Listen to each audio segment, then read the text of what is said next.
नमस्कार मित्रांनो. पत्नी आपल्या पतीसमोरच स्वतःच्या आजोबासोबत दररोज अनैतिक संबंध ठेवायची. जेव्हा पतीचे मन भरत नसे तेव्हा ती पतीला देखील सोबत येण्यास सांगायची. जेव्हा दोघेही एकत्र संबंध ठेवतात तेव्हा तिची शुद्धच हरपून जाते. या घटनेमागचं संपूर्ण सत्य काय आहे हे आपण या कथेतून जाणून घेणार आहोत. पुढे जाण्यापूर्वी एक छोटीशी विनंती, कृपया व्हिडिओला लाईक करा आणि चॅनलला सबस्क्राईब करा. या घटनेची सुरुवात होते बाराबंकी जिल्ह्यातून. बाराबंकी जिल्ह्यातील एका छोट्या गावात पल्लवी नावाची मुलगी राहत होती. ती आपल्या आजोबांच्या घरी राहून शिक्षण घेत होती. शिक्षण पूर्ण झाल्यानंतर तिच्या आजोबांनी तिचे लग्न सुशील नावाच्या मुलाशी लावून दिलं. लग्न झाल्यानंतर पल्लवी तिच्या सासरी म्हणजे सुशीलच्या घरी राहायला गेली. सासरी गेल्यावर तिच्या सासरच्या लोकांनी तिला खूप प्रेम आणि आदर दिला. आजोबांच्या घरी जितकं प्रेम मिळत होतं त्यापेक्षा कित्येक पटीने जास्त प्रेम तिला तिच्या सासरी मिळालं होतं. तरीसुद्धा पल्लवीचे मन सासरी रमत नव्हते आणि तिला तिच्या आजोबांच्या गावाची सारखी आठवण येत होती. ती आपल्या पतीला म्हणाली की मला आजोबांच्या घरी जायचं आहे. इथे माझं मन अजिबात लागत नाही. आजोबांना भेटून बरेच दिवस झाले आहेत. मला त्यांच्याकडे घेऊन चला. सुशील बिचारा पल्लवीला घेऊन तिच्या आजोबांच्या घरी जातो. तेथे तिला सोडून तो लगेच स्वतःच्या गावी परत येतो, कारण सुशीलला कामावर जाणं गरजेचं होतं. सुशील आपल्या गावात प्लंबरचे काम करायचा आणि त्यातून चांगला पैसा कमवून आपल्या कुटुंबाचा उदरनिर्वाह चालवायचा. गावी परतल्यानंतर पल्लवीला आजोबांचे घर सोडून सासरे परत याविषयी वाटत नव्हते, कारण तिला आजोबाबद्दल एक वेगळंच आकर्षण होतं. तिला दिवस रात्र आजोबासोबतच राहायचं होतं. तिचे आजोबा नोकरीतून निवृत्त झालेले होते आणि त्यांच्याकडे भरपूर पैसा होता. पैशाच्या हव्यासापोटी पल्लवी आजोबांचा जास्त जवळ राहू लागली होती. ती त्याच्यासोबत फिरायची आणि जेव्हा जेव्हा पैशाची गरज पडायची तेव्हा ती आजोबांकडून पैसे घ्यायची. आजोबा देखील तिला पैसे द्यायचे. घरात आजोबा एकटेच राहत होते. त्यांना मुलगा नव्हता आणि आजीचे देखील निधन झाले होते. त्यामुळे पल्लवी घरात राहून आजोबांची सेवा करायची आणि त्यांच्यासाठी स्वयंपाक बनवायची.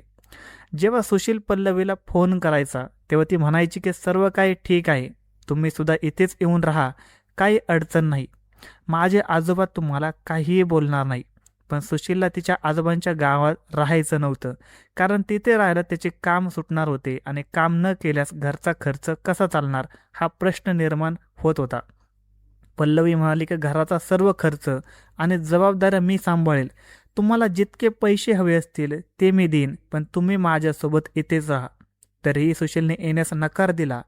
पण अखेरने पल्लवीने गोड बोलून आणि समजावून सुशीलला आजोबांच्या घरी राहायला बोलावून घेतलं.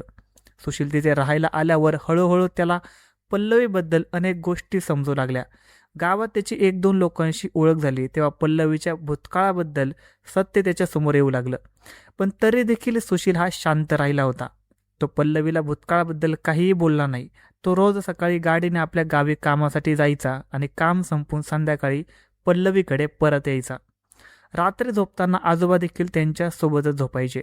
आजोबा सोबत झोपणे सुशीलला अजिबात आवडत नव्हतं.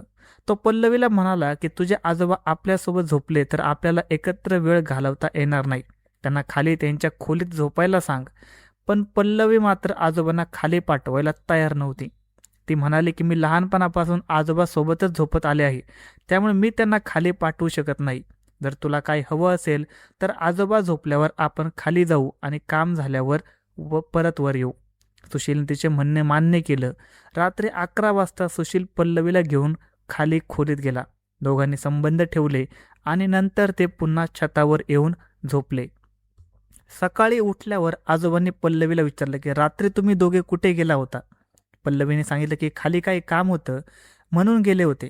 आजोबांना सगळं काही माहीत होतं, तरी देखील ते विचारत होते, कारण पल्लवीच्या लग्नाआधी आणि लग्नानंतर देखील आजोबांचे तिच्याशी अनैतिक संबंध चालू होते. ही गोष्ट सुशीलच्या गावच्या लोकांकडून समजली होती, पण संसार तुटू नये म्हणून तो गप्प बसून राहिला. पल्लवीला आजोबांना सोडायचं नव्हतं, कारण आजोबांकडे खूप संपत्ती होती. आजोबा जिवंत असेपर्यंत त्यांची सेवा करायची आणि त्यांच्या मृत्यूनंतर सर्व संपत्ती स्वतःच्या नावावर करायची, असा तिचा डाव होता. काही दिवसांनी सुशील पल्लवीला म्हणाला, आता आपल्या घरी गावी चल. त्यावर पल्लवी म्हणाली की मी गावी येईन, पण काही दिवसातच परत आजोबांकडे जाईन, कारण आजोबांना जेवण बनवून देणारं कोणी नाही. पल्लवीचे हे कारण ऐकून सुशील हतबल झाला होता. पण त्याला दोघांमधील अनैतिक संबंध हे सहन होत नव्हते.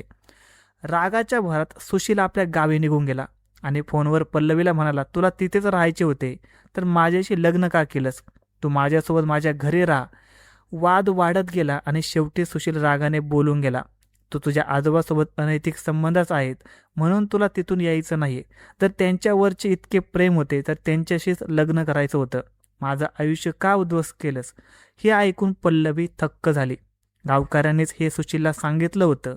पल्लवी रागाने म्हणाली की हो, मी आजोबासोबत संबंधात आहे. तुम्हाला अडचण असेल तर तुम्ही मला सोडू शकता. सुशीलने रागाने फोन ठेवला आणि तिच्याशी बोलणं बंद केलं. काही महिन्यानंतर पल्लवीने पुन्हा सुशीलला फोन केले, पण त्याने एक सुद्धा फोन उचलला नाही. शेवटी तिने सासूला फोन केला आणि सांगितलं की तुमचा मुलगा रागाने निघून गेला आहे आणि माझा फोन उचलत नाहीये. संध्याकाळी सुशील घरी आल्यावर आईने त्याला विचारलं की तेव्हा सुशीलने आईला सर्व काही सत्य सांगितलं. पल्लवीचे तिच्या आजोबांशी अनैतिक संबंध आहेत आणि ती संपत्तीच्या लालसेपोटी तिथे राहत आहे. हे ऐकून त्याच्या आईने सांगितलं की बेटा, तू आता तिथे कधीही जाऊ नकोस, तिला कायमचं सोडून दे. सुशीलने तिच्याशी सर्व संबंध तोडून टाकले. सुमारे 1 वर्ष उलटून गेल्यानंतर सुशील अचानक पल्लवीच्या आजोबांच्या घरी पोहोचला.